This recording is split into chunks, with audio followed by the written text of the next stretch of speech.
Welcome to Kainos Joy Ministry. Today we have a special guest for you, my dear friend Cynthia Buck, and she has a new book out. It's called Abide, and Abide is an acronym for Always Beautiful in Daddy's Eyes. It's a ministry as well. Let me just read you a little bit to introduce her. Jesus said to her, Abide is an acronym for Always Beautiful in Daddy's Eyes. My response was typical of many of us. Well, I certainly don't always feel beautiful in my daddy's eyes, and I knew I wasn't beautiful in my earthly father's eyes. His reply was beautiful and simply, you'll grow into it. What if how he sees us is how we truly are right now? Think about that. If he sees us as whole and made in the perfect image and likeness, maybe that's who we really are. And maybe that's how we should define ourselves, our true identity, not our false, sinful identity. That's not who we are. What if we treat others as if they're already whole? What if we don't have to strive to fix ourselves or others? What if you already have everything you ever wanted and you are everything you ever wanted to be? You just don't know it yet. What if all you need to do is sit back and believe he already did everything and you're lacking nothing?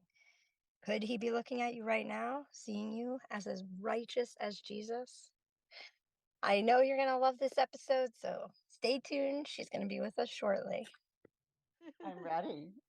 I'm so blessed to have you. It was so nice meeting you a few years Thank back, you. and you're just a bundle of joy and an inspiration to many. I can't wait for myself to get the word out because I have friends who are already asking for a copy of this. So Oh, yeah, awesome. I have a copy, and we might even do a book study. So who knows? Good.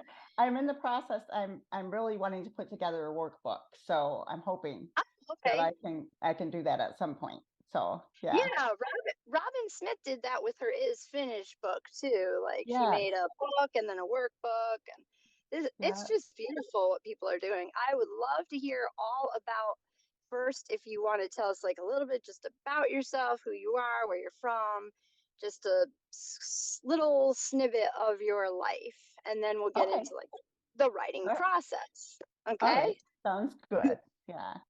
So I was born in Michigan way back, and I lived there for like 53 years, and then I moved here to North Carolina. About probably 8 years ago, Jesus just really got a hold of me in regards to the finished work of the cross, and um, I just was like totally blown away. So for 3.5 years, I did nothing but just study what he showed me to. He said, don't read any books, nothing like that, just my word. And so I learned so much during that time that I have, let's see, 3 boys. I have 3 grandchildren. One's married. I have a beautiful daughter-in-law, and I've been married for 32 years. So yeah, yeah. Congratulations. Thank you. That's a lot of Yeah, accomplishments. yeah, Right there, that says a lot. yeah. Wow. So, Beautiful. But God meets us right where we're at. It's not about the amount of kids. It's not about you know what I mean? Like, I have so many people like say, oh, I don't have kids or I'm divorced or I'm this and that. And they feel so much shame from religion and um, people. And I would love to hear you just talk a little bit about that first, if you would. Like, have you had this experience and explain, with how with it's shame. touched you, how God has shown you like who he really is, I guess is what I'm trying to say. Yeah. So, um, I had gone through like I was raised. eh, My grandma and grandpa were Christians, and so it was like I was raised in a lot of religion. My grandpa was a pastor, um, and I was raised a lot with do and do and do and do, and Hmm. not about what I needed to do, and not about what Jesus had already done for me. And Mm. so there was a lot of shame and a lot of condemnation and a lot of guilt because there was a lot of being under the law instead of being under grace. And so the shame, I'm trying to think of what I want to say here. I've learned for myself that the shame it usually comes when I slip back under the law instead of staying under grace. And so I'm learning to be very fierce about when those feelings come up, saying, no, I am no longer under law, I'm under grace. And Mm. so when the shame comes up, I look at it and see where it's coming from, but realize I don't have to live there anymore because he took care of it. And that Right, I really am, and everyone really is beautiful in Daddy's eyes all the time, right, so whether we realize it or we don't realize it, we still are. So, right. yeah. And let me just ask you one question before you continue. Like you were saying, like the shame, when the shame comes up, but from what I recall in your book, it's rarely ever as much as it was before. Now that you have this strong relationship with Jesus, knowing the grace, knowing the finished work, Mhm. um, you're not battling with shame.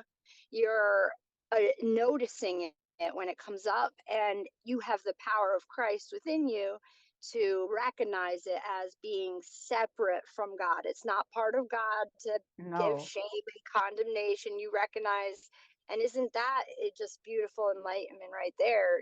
Talk about that process and what it looks like. Right. It's like, I remember when all of you came to our house, and Mhm. Matt kept saying over and over again, as you are in this, as he is in this world, so are we. And so it was like when he left, I kept asking myself, okay, Jesus, asking him and saying, Jesus, do you have shame? And he'd go, no. Oh. Do you have guilt? No. So if you don't have it, then I don't have it either. Amen. You know, are you condemned? No, there's no condemnation in him. Absolutely none at all. And so what he is who we are. And who we've been all along. That's what really blows me away. Always, you know, from before the foundation of the world, he took all of that away. Um, anyway, it gets me. And you'll hear, but we're sinners. We're always gonna sin. I'm not saying this for real. I'm just saying, devil's advocate. That's what you hear. You hear people Yeah. say it all the time. But I'm a sinner. I gotta Uh, keep doing work and good deeds and yeah. serve at the church and Yeah. That donate. that was one of my biggest revelations while writing the book. And I said to my writing class, I was in Robin's writing class, and I said to the group, I'm like, seriously, the lamb was slain before the foundation of the world, and so we born into this world in sin. Am I crazy? Is this true? It's like, and so What is this? yeah. It's like I've been told the opposite my whole life. How can this be? So they're like, Yes. you're right, this is true. I'm like, okay. So Now that's good news. yeah. Yeah. Oh, Beautiful. So yeah, just share with us your writing process. How did it happen? There's a bunch of my friends, including myself, are trying to write books or we get started, but we get distracted with the things of this world. yes. And but I do believe in divine timing and it's not something you want to rush anyway. But just tell me how the writing experience worked for you. So I had like a word back in 2008 that I was going to write a book. And so 15 years later at 61, I thought I better write a book before it's too late. No. Um, and so Robin had come to our house and visited, and we had kept in touch. She actually spoke at our house, and we had kept in touch a little bit. And so I had seen that she put on the writing classes, and I thought, well, I've got that word. I had one other word, and I need to at least check this out. And so I started writing. I had written several things, and I had spoken and had several messages from when I would speak at different events, but no book. And so I had a stack of about 170 pages of things that I had written. And so I sat down with all of that and I was totally overwhelmed. So Yeah. And I understand that. I I understand. know. And I thought, I don't know how I'm going to put all of this together, but the classes really, really helped with that. And she just said, just write. And as you write, God will show you what to write. And I had my moments um, where it was just like, I don't think I can do this. And she had just the right amount of encouragement and push, let's set a deadline here. And so the process for me was very it was scary because I'm very vulnerable in the book, and Mhm. I shared a lot of my life, and and a lot of what had happened to me as a child. And so it was like that part of it, to put yourself out there, was really like kind of intimidating to me.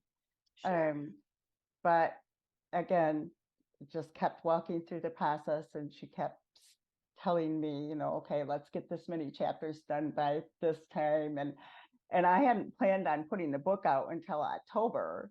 And she said, well, I think we can get this done by the end of August, beginning of September. And I'm like, Wow.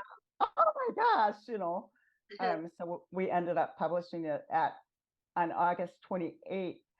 The thing that really blew me away through this whole time was the revelation that the Father gave me while I was writing the book. I didn't Oh. expect that.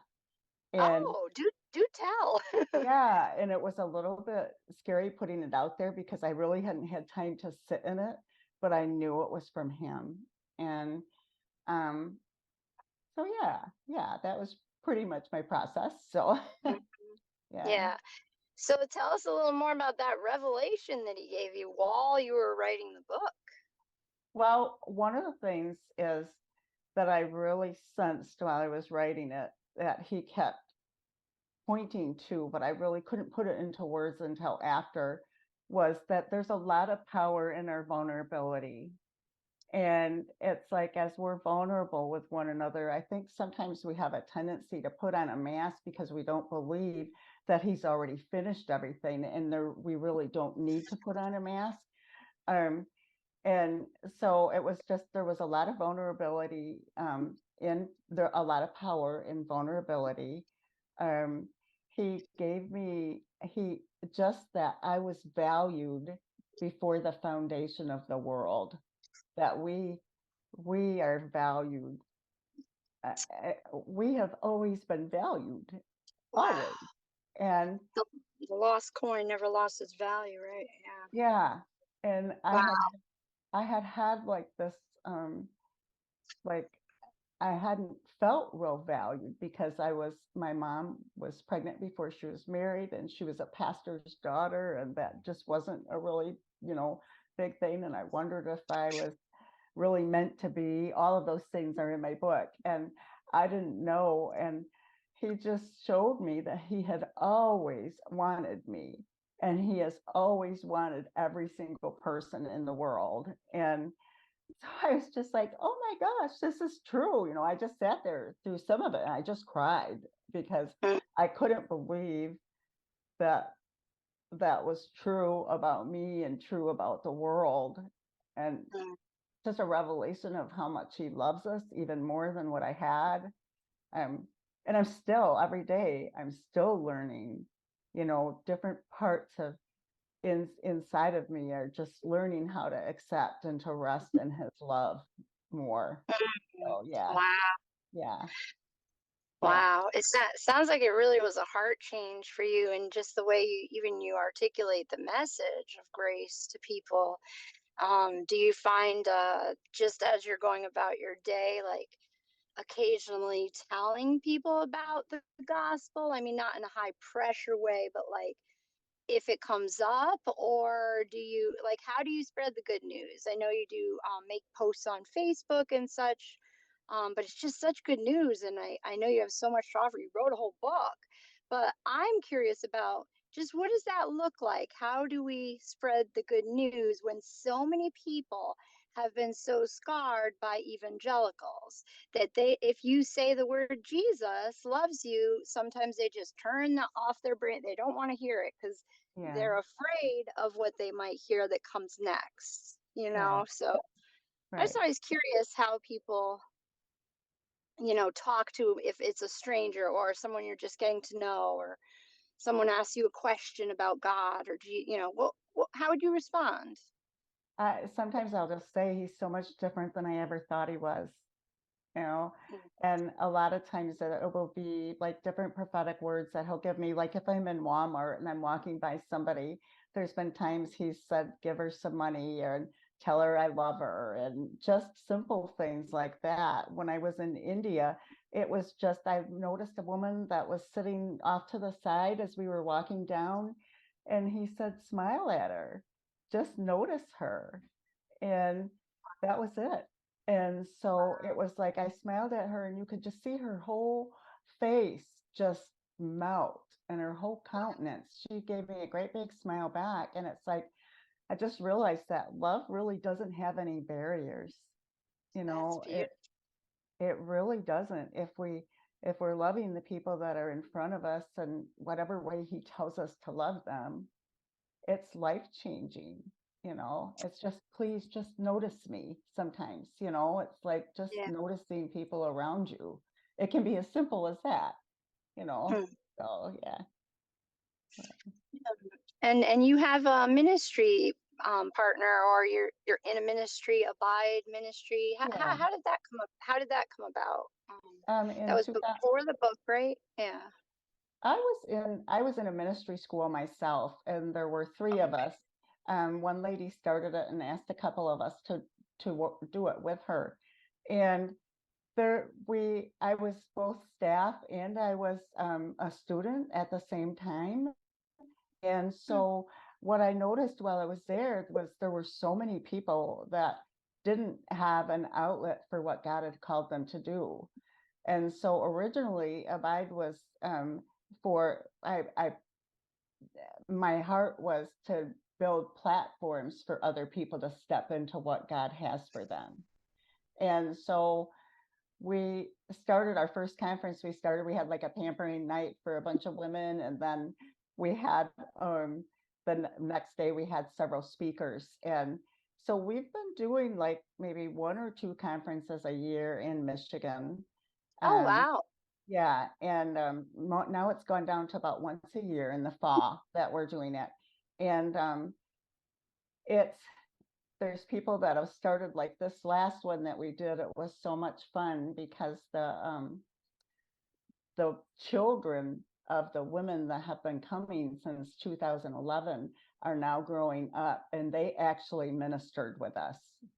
And so I'm like, there's just nothing better, to see these kids come up and they grow up in it, and they just, it was the highlight of the whole conference that we had. It was such a Wow. highlight to see them step into it and step onto the platform that God had for them, because we've been made for such a time as this.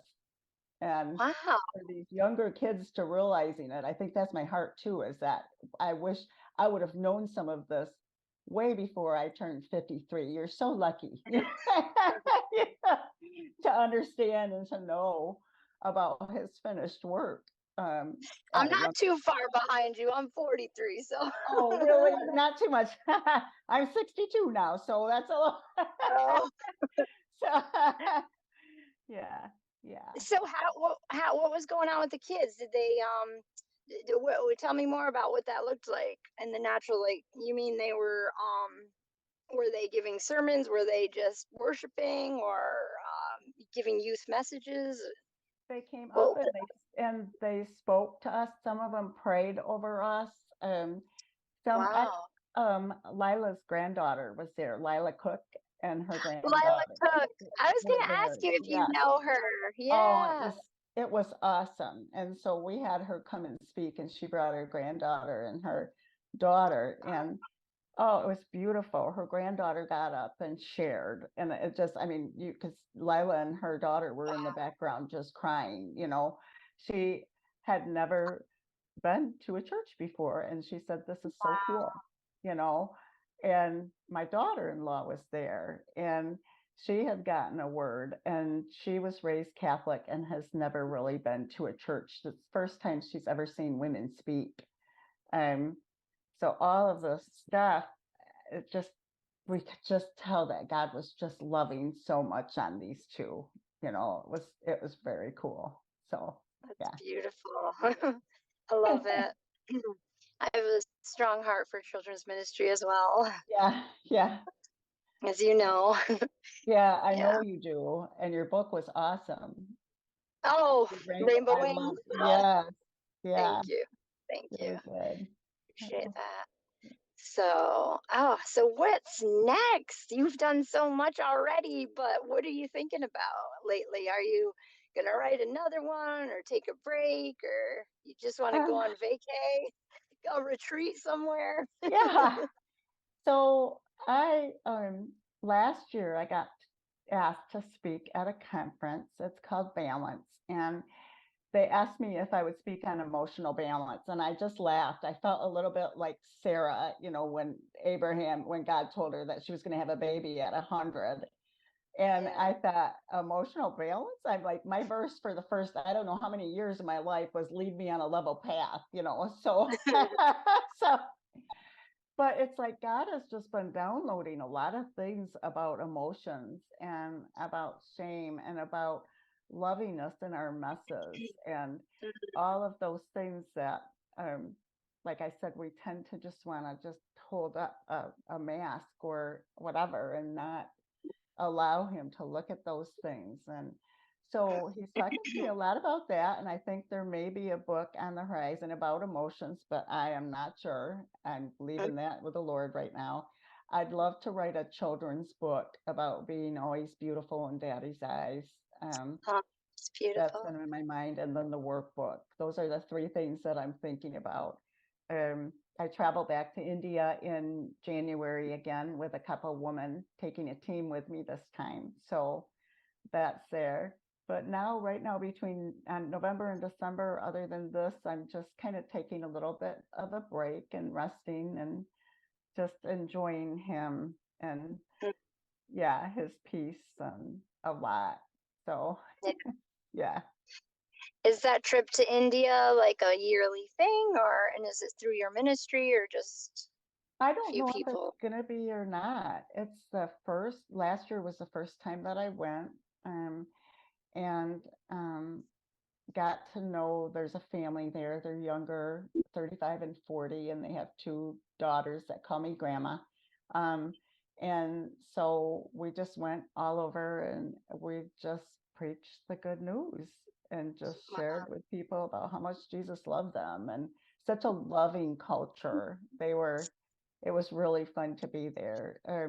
Then I had a couple friends that also wanted to go to India, and so I decided to do this trip again there. At, at just one day at a time. We'll just see what Jesus has. If he wants me to go back again, I'll go back again. And so, but yeah, Yeah, I had a question about that. I've always been interested in traveling overseas. I've never done missionary work, but it's something I feel like is in the future for me. But yeah. again, I'm not doing any work to get there. I'm just like leaving it in God's hands. But one question I always have is like, how did you find the people that you found? I mean, I get friend requests from India all the time. Hey, give me money to, you never know what's real, right? Yeah. How did you meet the right family? And how did Uh, you know? Like, Jaya and Esther, what they did was they messaged me like a year prior and asked me if I would come to India. And I said, well, I would really need to get to know you because I had no clue who they were. And so send me pictures over the next year and we'll just message back and forth. So I got to know them over Facebook. Um, and then they asked me again, and I think that was like in November, if I would come. That was after almost a whole year. And I just felt like the Lord said, yeah, it was time. It's okay. And wow. yeah. And so my husband and I, we both, um, what is it? We video chatted with them. And um, they took me around, showed me where I was going to stay and everything. And I got to meet their kids. And what was really interesting is I had a word, and I think I may have put that in the book, but I had a word that there's going to be kids waving at you from India. And so while we're video chatting, this is before I bought my ticket, the two girls are in the background going like this, waving at Yeah, me. And I'm that like, is here in we the book. go. Yeah, It was just confirmed, it's like, okay, I guess I'm gonna go. So yeah, but yeah, it was one of the highlights of my whole life. I got on the plane on the way home and I said, I can go now, Lord. And not that I Mm, really wanted to, but it was just like it was an amazing time. So mm. This tends to be one of the trends I'm noticing from grace people that in the finished work is taking these leaps of faith, just like doing something outside of the ordinary, outside of the ritual, outside of, even the norm maybe, and yeah, discovering a whole deeper level of intimacy with the Lord. It's yeah, just beautiful. yeah, Just throw that in there. But yeah, yeah. keep going. Whatever you want to share. I don't want to cut you off. No, you're not cutting me off at all. So Okay. So yeah, so what drew you to the like Facebook groups in general? Like how did you find John Crowder, Matt Spinks, and all these Mhm. finished work believers that have kind of helped you along the journey? Yeah. Well, as far as John Crowder went, I had done that 3.5 year stretch. And I saw something on Facebook that he was going to be in our area. I lived in Grand Rapids, Michigan back then. And so I saw that he was going to be in our area. I had no clue who he was. I didn't know anything about him whatsoever. But the Lord literally every single day for about a week kept bringing his name back to my mind and saying, you need to go. And I'm like, I kind of questioned because I'm like, you told me not to read any books. You told me not to do anything. This was after 3.5 years, except your word. Do you really want me to do this? And it was $75. And at that time, we didn't have $75. And so finally, after I think it was like the fifth day, I said to my husband, I think I'm supposed to go to this. And he's like, well, we'll get the money then somehow. And so we were able to come up with the $75. And I walked in there and listened to, he was speaking on Mystic Union. And Mm, oh my gosh, I read that book. Every single thing he said, well, during the seminar, I think it was like a 2 or 3 day seminar, just confirmed everything that God had taught mm, me. I was so drunk in the spirit. I was like laid out. I went home and I was still laid out on the couch. Like for most of the mm. evening, I was just like, every time my husband would say, "What's with you?" I'm like, I don't know. I Wow, don't know what this is. And so um I bought his book, Mystic Union, while I was there. And it's a good one. oh, that is like one of my favorite books. And Yeah. so I read it I've read it probably 3 times. I've read it to my husband, um and then Matt, I'm not exactly sure, other than it was on Facebook, and he was saying that he has. Oh, I know how I met him. Mary Miller knew Matt because she went to Nepal with him, Mm-hmm. and yeah, and so I was on Facebook with him also, and then he was doing these glory things and traveling all over, and I'm like, come to us. So, so that's when all of you showed up at our house. That was the funnest weekend I've ever had in my life. It was That so was much so fun. much fun. Oh, it was so fun, and there Wow. was so much rest and so much grace and so much of God in one weekend that I'm like, Yeah. I could do this all the time. It was amazing. Um, and then slowly, and then Matt introduced us to Robin, and then we had Robin come and speak at our house church, and um, then she's introduced. I mean, there's all the other people that Yeah. are with her, Don Right. Keithley and Steve McVay, and all of them. So Yeah. yeah, so It's beautiful. yeah, Yeah. Oh, I'm just like in awe of everything. Just sort of processing right now, like what you've said and some of the stuff that you've said about John Crowder's retreat or conference resonated with me too, because the first time I went to his conference, the very first conference I went to, I literally thought that somehow the bottled water that they had given us, the bottled water in plastic and everything, must have been spiked with something I never had before. I was like, what on earth is going on here? I had no idea. I was like really like straight and narrow, and like I was Yeah. getting the same thing, revelations like you said. So every Yeah. time he was speaking the word and speaking the truth about the gospel and who Jesus is and who we are in him, Yeah. I would be like elated, and I felt the presence, but at first I didn't even recognize it. I was just like, what is this? Yeah. Yeah, I wasn't trying to get drunk of the spirit or high or whatever, and it just happened. And then it's like when people ask me, how I really don't know. I don't have an answer. There's not Yeah. like any kind of thing you can do to get it. In fact, that doesn't work. it Yeah. just it Yeah, that's the tricky part because I like want everyone to have the experience, but then again, I know that God gives us our experiences in His time, in the right way for each person. So Right. Right. it's not a rush or anything, and it's not even like we're at a higher level than anyone else. There's no hierarchy. It's just interesting that some people can just have that divine revelation, but not even really know. Like it's more of an ethereal thing, and they don't even know it's Jesus. And then eventually they realize it's Jesus. And then some people have, bam, Jesus I is know. real, which is what happened to me. And then there's Yeah. some Christians who are just very traditional the whole ride through, and until the elders at the church. And I've met some beautiful, amazing people in every category. Like they're all so Yeah. beautiful.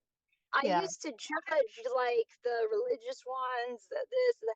I do still have a problem with evangelicals that preach hell, Yeah. but that one I'm still trying to work on, my own, you know, issues with that because I don't think that's biblical and everything. But there's other people that I used to say, oh, this person like, doesn't wear makeup or doesn't celebrate Halloween, and I used to judge them. They're hyper religious. But good news is I'm done with that. Yeah.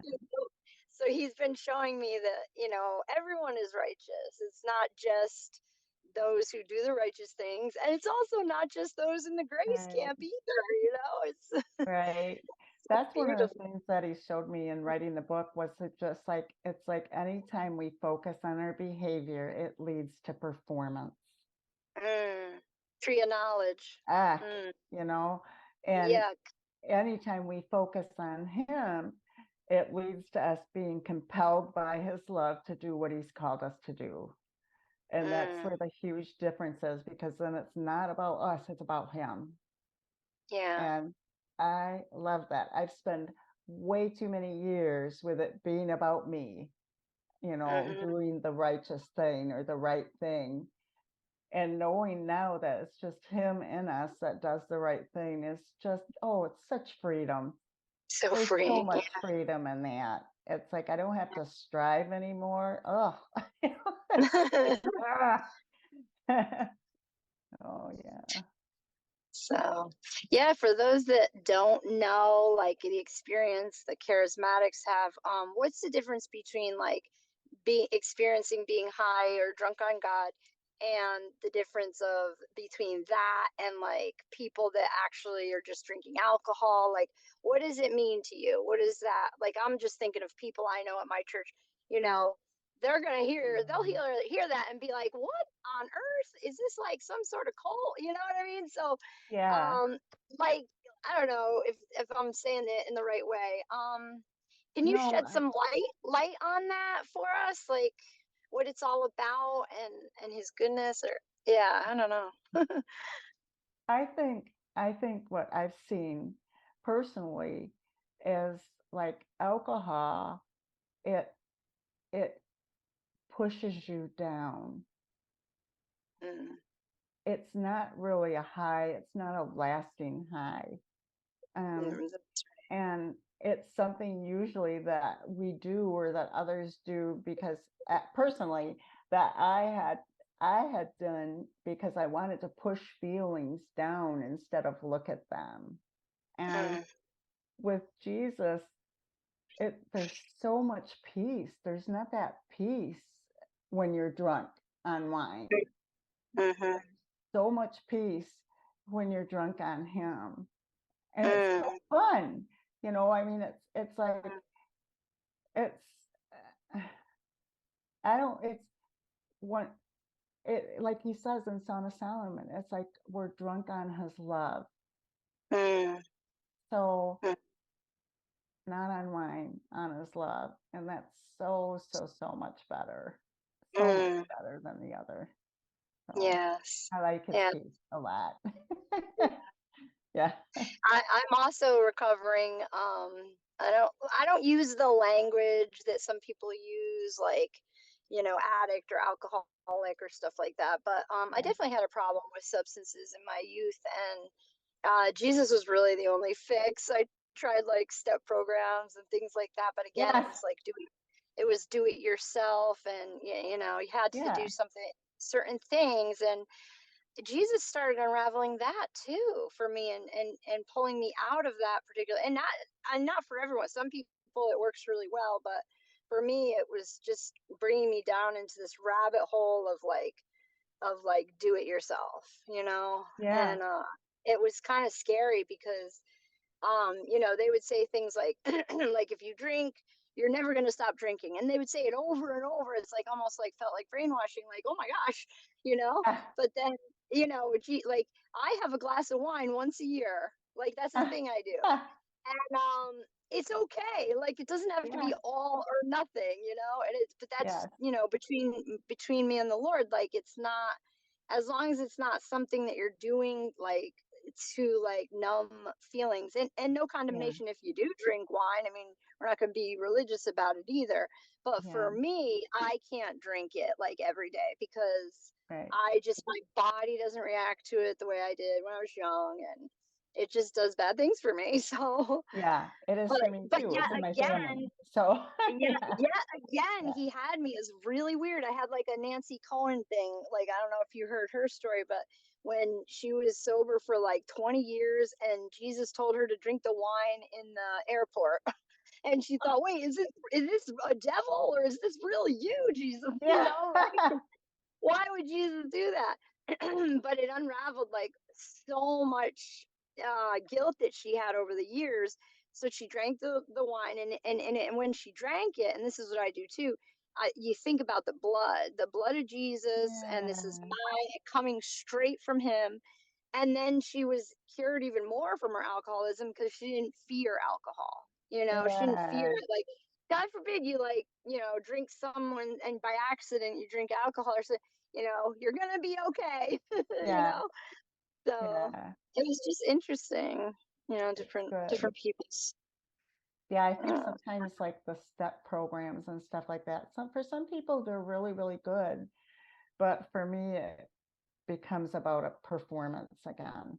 yeah. I'm doing all the right steps, and I just went, I just prayed and I just said to Jesus, I said, you're gonna have to help me and take this away, you know, Mm, and he has. And so it's like because it's like there is not anything I can do on my own. And I know mm, that. There is nothing. Like writing this book is a miracle. There was, I just I I need him. I need him every second of every day. So it's beautiful. and I have him. So that's the wonderful part. He never goes Yeah, away. yeah. Yeah. That dependency is so key, Yeah. right? Yeah. And the thing I'm learning Otherwise, is you he get wants lost in that. your I'm sorry, what was mess. it? Say that I again? said, otherwise, for me, I'll get lost in my own mess if I'm not dependent on him. Yeah. Mm, The thing that's like a new revelation for me too is that he really wants us to depend on him. He really wants me to depend on him. And I just my survival mechanism growing up and stuff in an alcoholic home was I was very independent. mm, And I do it myself, and so that's just been a life-changing thing also to realize that uh, he likes it when we depend on him. He Mm, enjoys it. Yeah. He's a good mm. daddy. He wants to take care of us. So good. Yeah. So, like, let's touch upon that. Because the first thing that came to mind was like the not charismatic, Pentecostal movement where the dependency also involves fasting and doing these things for God. What about the person who's thinking, oh wait, do I have to be Pentecostal? Because I just see it right now, people watching this just thinking, wait a minute, what denomination are these people? What are they talking about? What do I Yeah. still, because it's in our brain, we still want to do something, right? Because Yeah. it's a Yeah. tendency, like, even for security, you just want the rule book, right? Right. Right. You can check off. I did this and this and this and this today.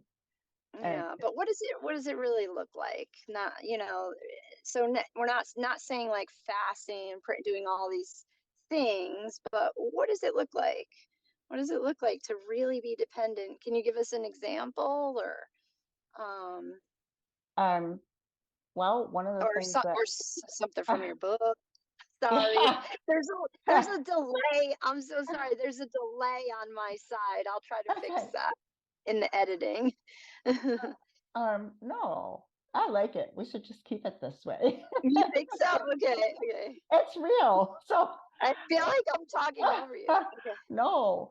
Um, one of the things, and people laugh about this with me, but when I go to speak, I get so frustrated because a lot of people will speak and they have all these notes, and God's given them about 50 scriptures and everything. He will not do that for me. And Hmm. it's like he gives me like one or two things, and then I get up there and I'm like, God, if you don't show up, I'm in big trouble because I don't I don't have anything other than these two things that you told me, and that's it. And there has Mm, never been a time where he has not shown up and where he has not been faithful. Not mm, one time. And um and I keep saying to him, well, if there is a time that you do this to me where you're just don't show up, you'll get me through it. Like, yeah. but I think it's that. I think there's just a dependency in knowing that we can't do anything and we're dead. And I don't think Mm, we realize how dead we really are. And it's mm, Christ alive in us. And so I've grown to really love that. And mm, I've grown to love it because I'm just like, okay, Jesus, you just speak what you want and speak out your heart. And because I don't know who the audience is, I don't know what they need. I don't know any of that stuff, but he does. And mm, so I really love that. So mm. yeah, that's my example. Sure. Thank you. This is so good. Yeah. I feel so in the glory cloud right now. I'm just like thinking of things to say, and there's like nothing. I'm just hearing God say like, "Let me love you," and like there's someone out there who just needs to hear that. Let me love you. Yeah. Everything's gonna be okay. All these phrases that mommy and daddy have said, or a sister or brother, just those comforting words. That's how Jesus is Yes. all the time. He's Yeah. always seeking us. It's Mhm. just it blows my mind. It brings tears to my eyes. And the one thing I guess I was going to share a little bit is, like, for myself, I've been a little struggling with everything going on with the war and everything, and it's serious and it's devastating, and the atrocities and the bigotry, and then now people are fighting, and it gets myself in a little bit of a head spin. And when I get in a head spin and I call out to God, like, the why, God, why, that prayer, um I hear him saying, I'm healing you, right? And Mhm. I know it's him, but it's not the answer I want, because I said, why are these people suffering? I don't care about myself. I want to know Yeah. about them, you know? Yeah. And he keeps just saying, I'm healing you. But as I say that out loud, because this is a recent thing, I feel like he's saying it to how do I get this out? To like let me know, me be assured that because he's healing me, he's also healing them. He's healing everyone. Hmm. And it's not my job to like worry and stress and like because I felt like I had to do something. I started getting into Yeah. that. Geez, I need to donate or I need to do something. Like this is so terrible. Like I have to do something, Right. there must be something. I felt like that Isaiah, send me, Lord, send me. Yes. Yeah. Yeah. But he just keeps saying rest. And I'm like, it's so contradictory to our Western evangelical, like American society, McDonald's, we want it now. Yeah. It's so backwards, it's like a whole new life, isn't it? Yeah. And it's like one of the things when I had that vision and I was in heaven that I really focused on and really noticed a lot was that they were so peaceful and they were so at rest, and not one thing ruffled their feathers. Nothing. Mm, And there was so much joy between them and so much delight in us. And so I keep going back into that with everything that's going on now. And I just realized that it's finished. And he's not worried about the situation. He's not worried about the outcome. He knows that he wins, and that he has won already in Christ. And it's like, so to remain peaceful in that and remain restful in that is kind of our assignment, mm, as his children. Um, mm. there's somebody, I can't remember who it was. I don't know if it was Matt Pandal or somebody made a post that said, don't um, let other people steal your joy during this Oh, time. We need yeah. our joy, we need to have that joy as we walk through this, and other people need to see that joy, um, Mm, as we walk through this time. And I'm just so I'm so confident. It's like I don't feel like we have a bad future ahead of us. I feel like we have a really good future ahead of us. And he's told us that he has a plan for a future and a hope. Um, I'm really careful about what I put in my mind right now with stuff. mhm. Um, just because I don't want to be afraid all the time. He says that perfect love Yeah, casts out all fear, that's right. Yeah, every single bit of it. that's So, true. yeah, That's true. That's so it's, good. it And is. praising the Lord, right? Yeah.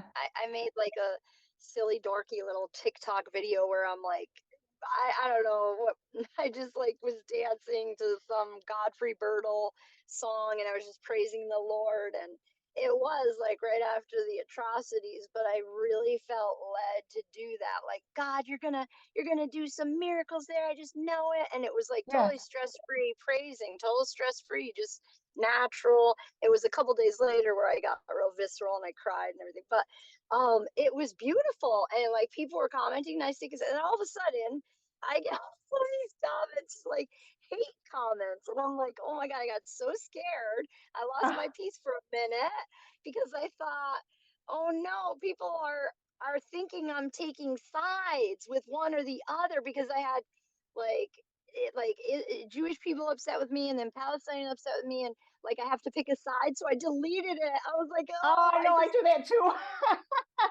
I don't know. Like, That's not what it no drama because you and no can't. arguing. Yeah, no. Just go away. Yes, all of that drama is under our feet. It's Yeah. been taken care of. Jesus has taken care of all of it. Yeah. Like, I mean, I still celebrate Halloween with my daughter, and it's okay. I'm finally feeling it's okay. I'm not Mhm.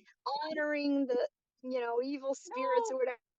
I have such a heart for my daughter. Like, I know my daughter. I'm her mother, and I know what's right for her. Yeah. And I believe in Holy Spirit and protection, and our Yep. house is covered. We don't have to be afraid of these things that No. for so long have scared us. And it's like, I mean, we're not going around with scary costumes and trying to scare people, but still, she dressed up as her favorite insect, like, Yeah.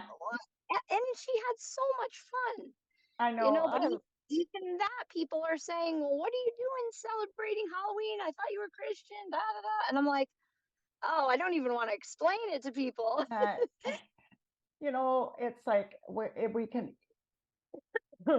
as Christians, we can put each other under the law, and God says everything is permissible. We loved Halloween. Our kids would dress up. We were just talking about it yesterday because we live in a rural area. You've been to our house, and so we don't Yeah. have any trick-or-treaters or anything like that around here. And my husband said he was thinking back to when our kids were little, and one of my sons, my middle son, got a hole in his candy bag while he was walking, and the bag was filled with stuff, but he kept dropping little pieces of candy. My husband's behind him eating his candy, as he goes, and he gets in there and he's like, where'd all my candy go? So, but they looked so cute, and they were in their little costumes, and we loved it. We went out every year and trick-or-treated with them until they were too old to do it. So yeah, I think, it's just like we have to remember that we carry the light of Jesus around in us. And so I remember when we were in Bethel, and the guy he says that the atmosphere doesn't change me. I walk in and I change the atmosphere. And that Wow. had such an impact on me, because I just thought we have to realize who is in us, and that, I mean, how many people just saw you out trick-or-treating and noticed that there was something different about you because Jesus was there? It's like, come on, stop it. Yeah. It's like, yeah. It was beautiful. I got to meet all these strangers that I never met before, and they were all very nice, and they Yeah, had the face of Christ. They really did. yeah, It yeah, was like, I mean, I don't know. That's my experience. I don't see the fear, but I understand. I guess I used to, so I understand, yeah, so and do I. we also have to meet people where they're at, because Paul said that too, like he ate pork with the Yeah, Gentiles or the Jews, and he yeah, ate with the Gentile or whatever it was. No, pork with the Gentiles, and didn't eat pork with the Jews or whatever it was. But like, point is, he was all things to all people, because if you don't, even like in the pagan culture, he said, in him we live and move and have our being. He yes, did not criticize them for making a statue of an unknown God. He no, actually pointed to it, and he said, I've come to reveal your unknown God. yes, So I know, I love that. I great love news, that. Yes, because I always thought he was saying, oh, people always say, oh, that's bad, this is bad, don't do this, don't do that. But Paul was like fine with it. He was like, no, I yes, understand you're worshiping God, but let me explain to you who he is. yes, I just thought that was so, yes. whoa, That was such the a beautiful thing revelation. about India, because I had several people tell me, oh, you better be careful because there's all kinds of spirits there. It's going to be a really hard time for you. And I've had people that have come back from here and have been sick, really, really sick. And I've been sick on missions trips before, so I don't love that. It's not fun. But I had none of that. I mean, there's Hindu temples all over the place. It's like God is greater. He's so much greater than that. And there was so much love there in that place. One of the pastors had a church that was built right next to a Hindu temple. And I was like, oh, this is so cool. It's like right Yeah. next to it. You could see it right from the church. And so it was just, I didn't feel any of that. Maybe I'm just stupid, or maybe I'm just not sensitive to that kind of stuff. I feel it. I mean, I feel different things, but while I was there, it was just beautiful. I didn't sense anything that was scary or, Yeah. it was awesome. So So, so the pastor of that church that set up the church right next to the Buddha Hindu temple, is he an inclusivist too? Like he believes in, the inclusive gospel of grace, he believes in Jesus, yes, and and Jesus, and yeah, yeah. yep, Oh, and wow. So, it was. so that was random too. So, like, you didn't know him, or you did know him before? It was actually the brother. It was Jaya's brother. Um, Oh, yeah. okay. So I was introduced to them there, and they wanted me to come and speak in their church. So we went and did that. And Oh, like I said, the whole entire time I was there, I just kept thinking, love has no barriers. There's wow. That's no amazing. barriers with love. And the way they love people, they would do these nighttime gospel meetings, and there'd be people that would just be under the lights, and everybody would be there, and they just share the good news of the Mm, gospel. So it wow. was the good news, not the Yeah. clean up your act news, but the good news. Look what Jesus did for you. Um, Right. while you were still in your sin, before the foundation of the world was slain. And it's like I said, I'm still learning. I'm learning Yeah. every single day. I don't. Mm. I'm sure there's so much. I talk to Robin every once in a while, and I'm like, there's so much I still don't know. So yeah, I love that. I love that we yeah, keep learning. I I wouldn't want it know, to come to an end. I know, I know. I love it. Yeah. So yeah. Yeah. That's beautiful. Yeah. Yeah, so it sounds like a lot of people in the East are really picking up on this message of the gospel. I think it's like, seems like the West is like more of the late bloomers on this gospel, right? It sounds Yeah. like, 'cause, I mean, just this is just my experience and the people I've talked to, but I've heard Yeah. multiple stories like this where, you go to India, you go to Africa, and they're actually preaching the gospel in some of these places where I didn't think they were. It's just Yeah. interesting. I don't know. You, Hmm.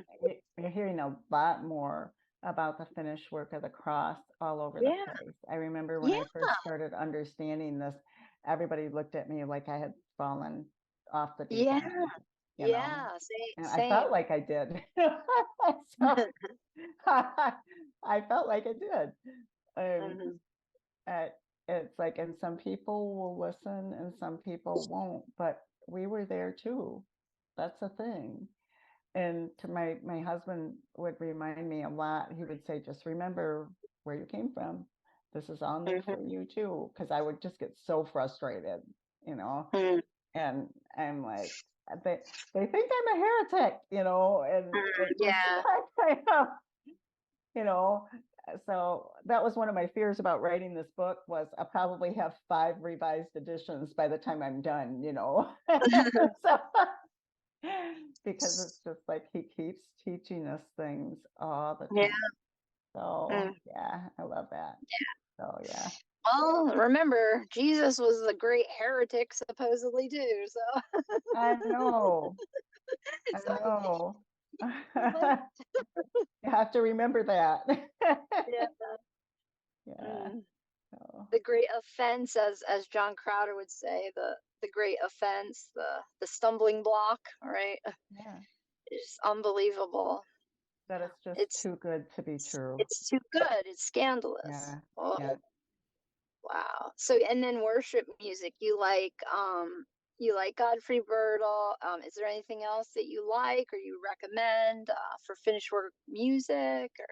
His music, oh, I love his music. I heard him at one of Matt's events, I think. Yeah. So good. Yeah. Um, I Any other music that you like? I Any I other? love, like, I was just listening to Elevation Worship. I really love some of Elevation Okay. Worship songs, and he's so good to me. Just Yeah. that he's faithful, and he's so good to us. And um, I I don't I just worship mob with the Bride of Christ and Holy Spirit. You are here. Um, Mm. Lila has a list of like I don't know how many songs that she brought to the Oh, conference when she spoke, and I haven't had a chance to look at those yet. But her book that she wrote, the what was that? The Beauty for Ashes. The yeah, oh, it was yeah. so good, and she has I songs read after each one. Did I you read read it? that and I was in tears. Yeah, I was Oh, like, whoa. it Yeah, it was was heavy. so good. So So Lila's book, oh, I'm mm. thinking Malcolm Smith, his Yeah. book and stuff. Mm.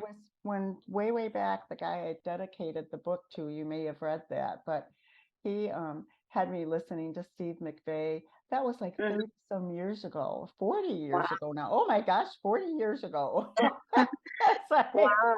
you know, um, and Malcolm Smith and um, so I'm just like I'm reading a lot of Jason Clark. I'm reading Jason Clark's book right now, Logan Barone. I'm trying to grab all the books that Robin's Eh, putting out and read them. Cor- Read them. Corey Rice. Corey Rice is up and coming.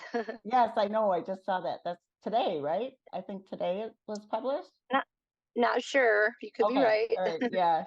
Yeah. Um, so I am learning a lot.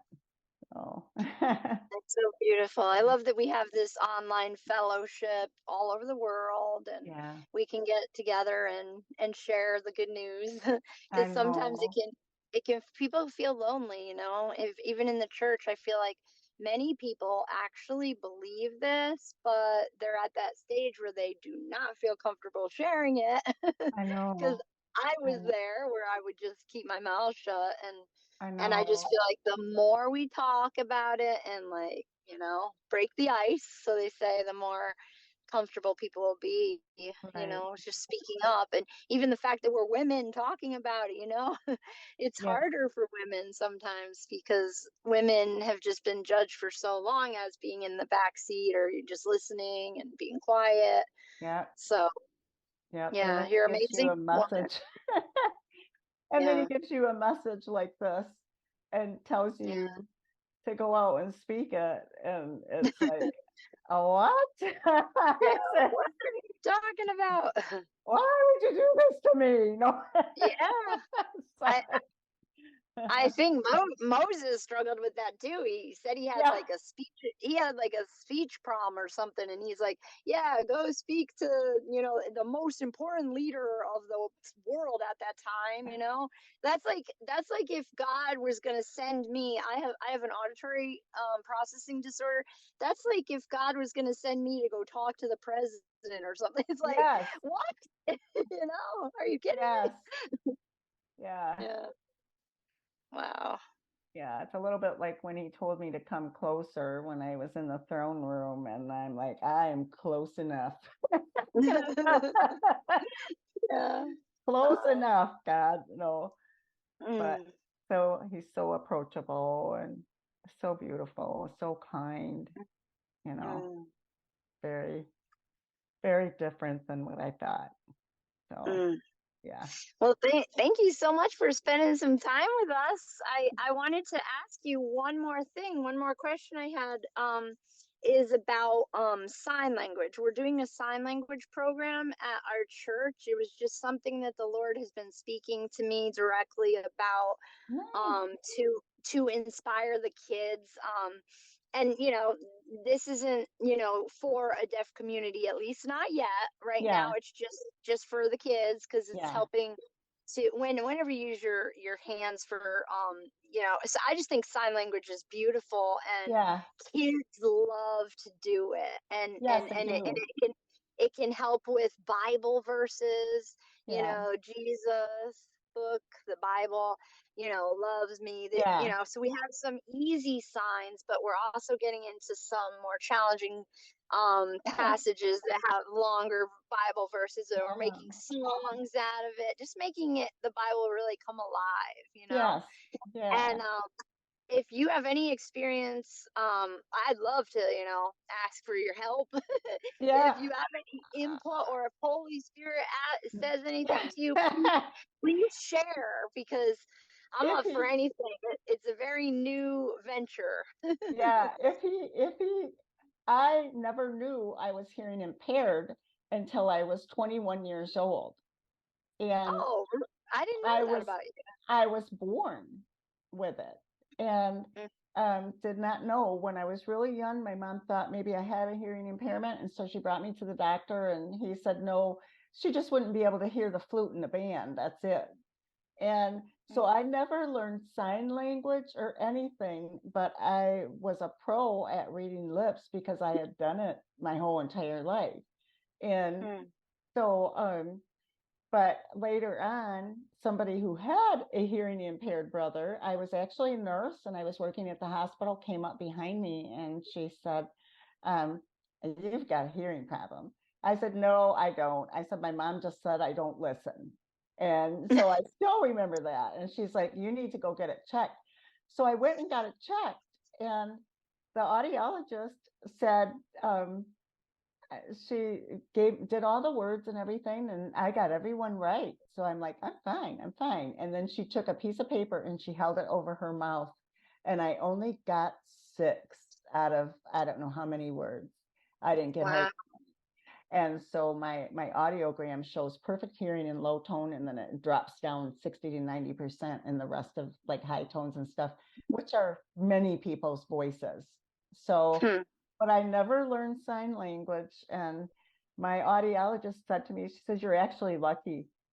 She said that you were able to, that you learned, very, very young to read lips and, Hmm. all of that. So, but that's me. It was hard with Yeah. COVID, really hard with COVID, you know, Yeah. because Interesting. all Okay. the masks get covered Wow. the lips and Yeah. Oh oh my no. goodness. Yeah. Yeah. Yeah. Yeah, that So must have been challenging but for it's sure. so cool that you're doing that. It's Yeah. very neat that you're doing that. My son knows sign language, so Yeah. learned it in Yeah. school. Yeah, Hmm. I don't know if you hear any come across any good books or something. I did meet with a woman at our church who is a professional sign language person, linguistic or whatever, Oh, neat. and so she's gonna help us as well. Oh, So that's so it, good. it's That's, good. We're not totally alone with it, but it's just an idea yeah. that I shared with a friend, and now she's interested in it too, and Yeah. we're gonna Are try to some of implement them, it a little bit. yeah, are some of them hearing impaired? Some of the children then, or no? No, so nobody is hearing impaired. Okay. That's why I'm like, why, Lord? But I'm just going with it. I don't know, why, but the only thing I kind of feel like it could be because it does help with like whole language development and Yeah. memorization. Yeah. Just doing sign language, you don't have to be deaf to do sign language. No. The language translator, she loves it. She just loves the language, Yes. and it's when Yeah. you're fluent in it as well.